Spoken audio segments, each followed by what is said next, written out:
Bonjour Vincent. Bonjour. Alors la SIG s'apprête à jouer les quarts de finale des playoffs pour la 5e année consécutive. Quel regard est-ce que tu portes sur la saison de ton équipe? Un regard, on va dire, un peu mitigé, à savoir qu'on a eu un début qui était vraiment difficile, une période qui a duré longtemps.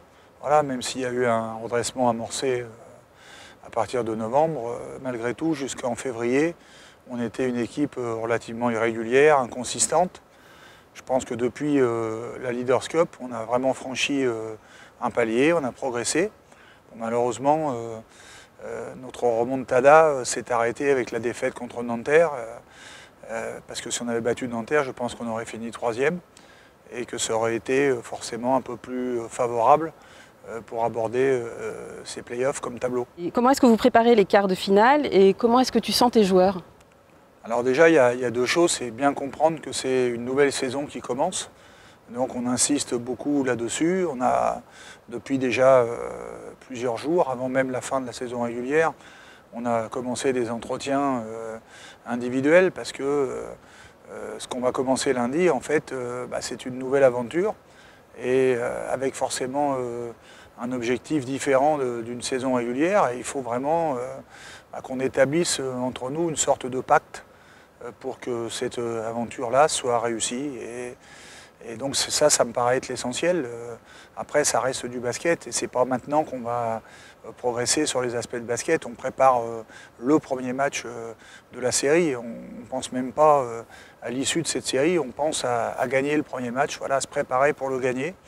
Et ensuite, il faudra, entre chaque match, être capable de faire la même chose, de corriger des choses, d'essayer de garder celles qui fonctionnent et de gagner le suivant. Voilà, c'est le principe des playoffs, sachant que les matchs sont très rapprochés et qu'on a peu de temps entre chaque match pour pouvoir travailler.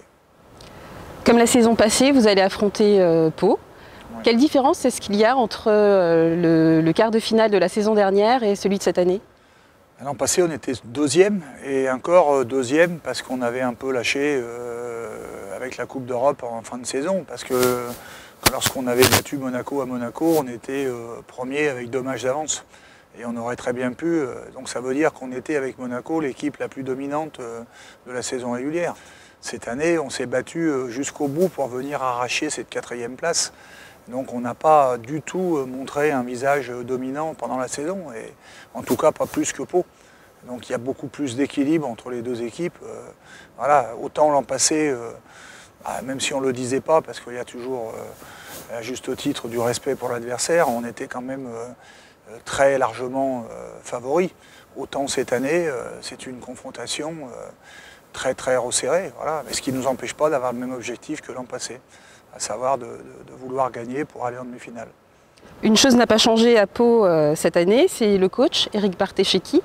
Qu'est-ce que tu pourrais nous dire sur lui et sur ce qu'il réalise cette saison? C'est un des jeunes coachs émergents de la Ligue depuis quelques années. Après une dernière belle saison au Havre, il a confirmé l'an passé à Pau et encore un peu plus cette année. Donc il fait partie de la jeune génération des coachs. Je crois que, au même titre que Fred Fautoux, Laurent Loniam, Espinoza, Antibes, j'espère ne pas trop en oublier, ça veut dire qu'il y a un vrai renouvellement et c'est une bonne chose. Je pense que notre basket a besoin de ça.